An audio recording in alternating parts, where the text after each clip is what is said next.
Halo brothers sisters, saya berharap kita tetap sehat dan juga kita tetap semangat dengan Tuhan. Hari ini saya mau fokus tentang how to be joyful and peaceful, terutama pada masa-masa yang gak gampang ini. Dan tadi saya baru saja belajar Bible dengan seseorang, dan saya ada share dari buku Filipi, dan saya pikir mungkin ini bisa membantu kita semua di sini. Apa yang biasanya terjadi pada kita ketika situasi lagi nggak gampang, nggak sesuai dengan plan kita? Amarah. Mungkin juga ada yang kecewa karena mungkin situasi nggak seperti yang diinginkan. Kecewa mungkin juga kesehatan kita, ada yang uring-uringan. Tapi sebenarnya apapun yang terjadi, apakah itu lagi stres, lagi mungkin kita anxious, apapun itu, intinya adalah karena fokus kita adalah aku. Sedangkan yang Tuhan inginkan adalah kita fokus kepada Dia. Dan kita sama-sama akan belajar hari ini bagaimana kita bisa fokus kepada Dia dan bagaimana Dia sendiri yang sumber daripada joy itu dan peace itu bisa memberikannya kepada kita. Sekarang saya mau kita exercise sebentar. Coba sekarang lihat angka ini. Oke? Angka apa ini? 4. Oke, sekarang fokus tentang angka ini. Fokus pada angka 4 ini. Sudah? Angka apa? 4. Fokus. Sekarang saya minta stop pikiran angka 4. Stop pikiran angka 4. Ya, angka 4 ini, stop. Jangan pikirkan lagi. Bisa? Enggak. Justru kita makin pikir angka 4 ya. Oke, sekarang saya mau kita pikirkan angka ini. Angka apa itu? 7. Pikirkan angka 7 ini. Angka 7. Ya? Pikirkan angka 7. Fokus. Angka apa ini? 7. Ya. Oke. Kalian bisa rasakan nggak? Tadi sewaktu saya minta kamu untuk stop pikirkan angka 4, susah. Justru semakin kita di sini mau menjauhi itu, suruh stop, justru nggak bisa. Karena pikiran kita, cara main kita dibentuk Tuhan nggak seperti itu. Tuhan bentuk main kita dengan cara kita harus replace itu. Begitu di-replace dengan angka 7, pikiran kita jadi ke angka 7. Dan angka 4 itu menjadi jauh. Angka 4 itu tanpa kita bilang ditinggalkan pun, kita akan tinggalkan angka 4. Karena pikiran kita akan fokus kepada apa yang kita isi. Kita isi dengan garbage in, ya garbage itulah yang kita pikirkan terus-menerus. Garbage out jadinya. Jadi ini sangat penting. Dan kita sama-sama belajar dari buku Filipi 4. Bagaimana kalau kita fokus kepada Dia dan replace itu, maka kita bisa punya joy yang dari Tuhan. Di Filipi 4 ayat 4 saya bacakan, bersukacitalah senantiasa di dalam Tuhan. Bersukacitalah dalam Tuhan. Sekali lagi kukatakan, bersukacitalah. Ini adalah suatu perintah. Ini bukan soal feeling. Kalau kemarin saya udah bicarakan, ya kalau happiness itu feeling, tergantung keadaan. Tapi joy atau sukacita itu adalah perintah dan itu keputusan.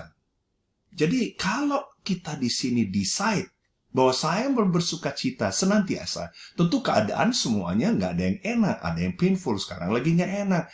Tapi kita bisa decide untuk senantiasa.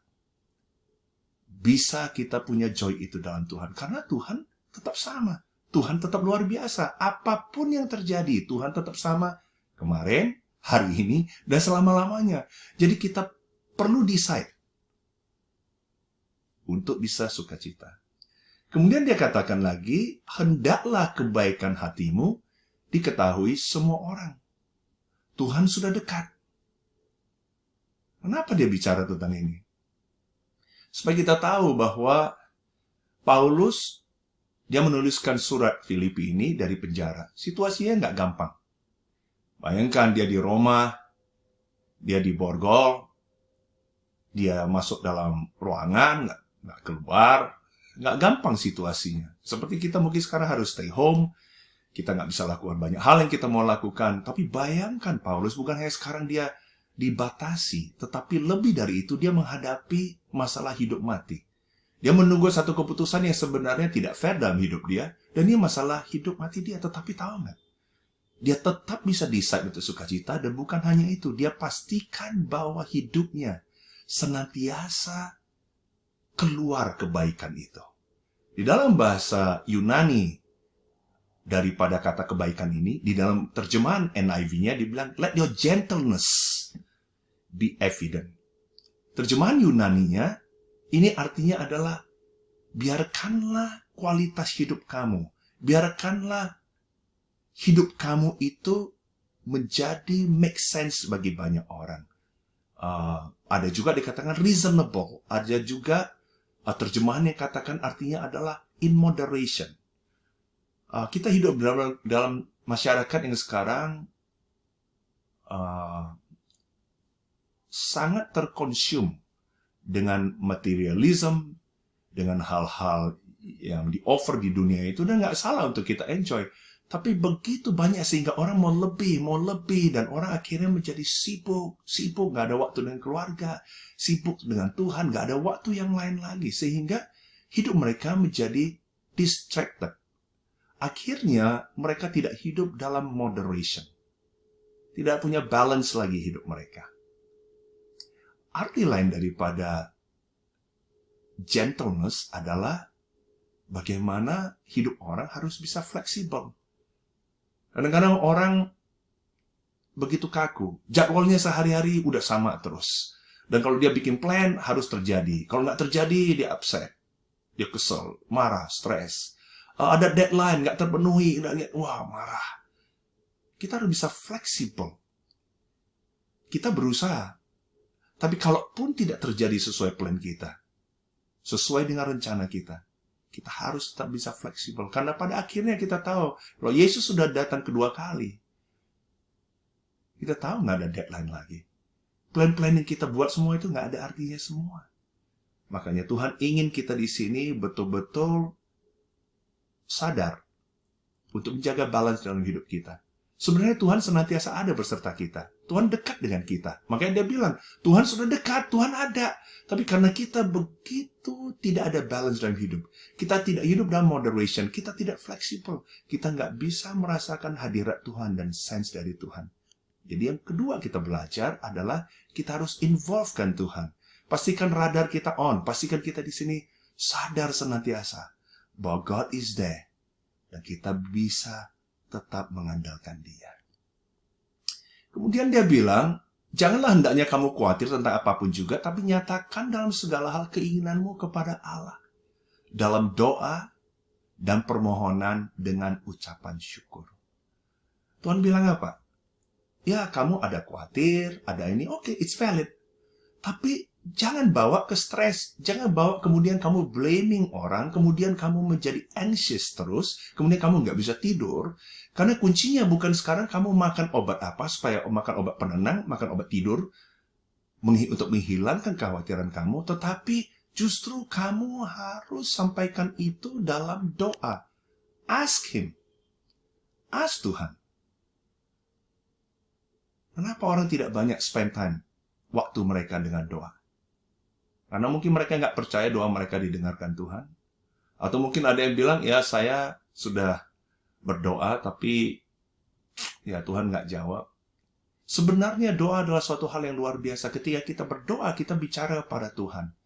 Dan semakin lama kita bicara pada Tuhan, semakin kita akan percaya pada Dia. Semakin kita akan engage, mengalami Dia dengan cara yang luar biasa dan personal. Dia bilang bukan hanya sekarang doa, tapi kamu bawa permohonan kamu. Dari Tuhan bilang, kamu sekarang apa? Khawatir. Jangan bilang, Tuhan tolong beri saya, hilangkan rasa khawatir. Tolong bless saya. Tolong pastikan saya sehat. Tuhan bilang, mohon. Bicara secara spesifik. Bicara secara detail. Misalnya, kamu bilang, Tuhan saya mengalami ini, kerjaan, usaha juga nggak gampang. Bawakan permohonan kamu secara detail.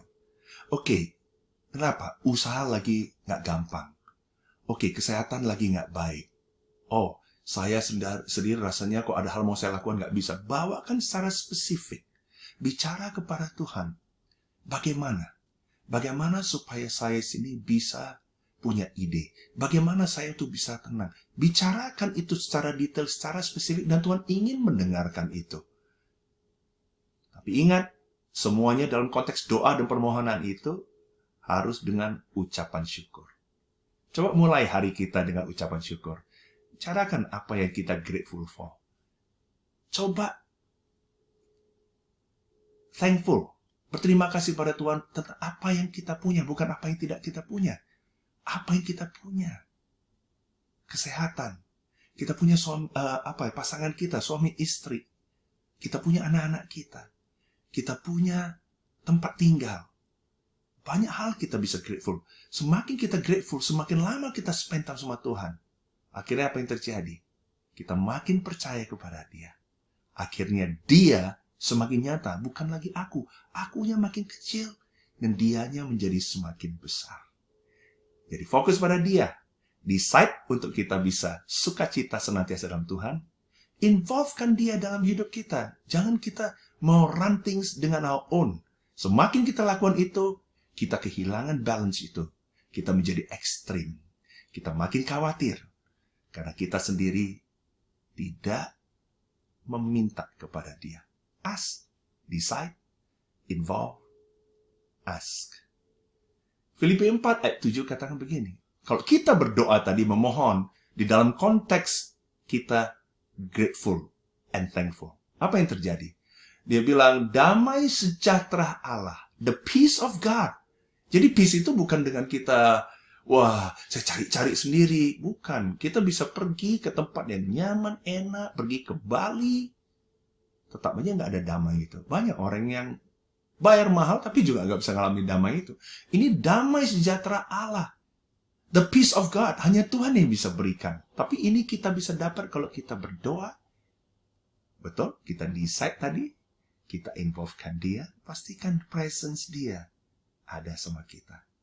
Pastikan kita baru damai sejahtera Allah yang melampaui segala akal. Akan apa?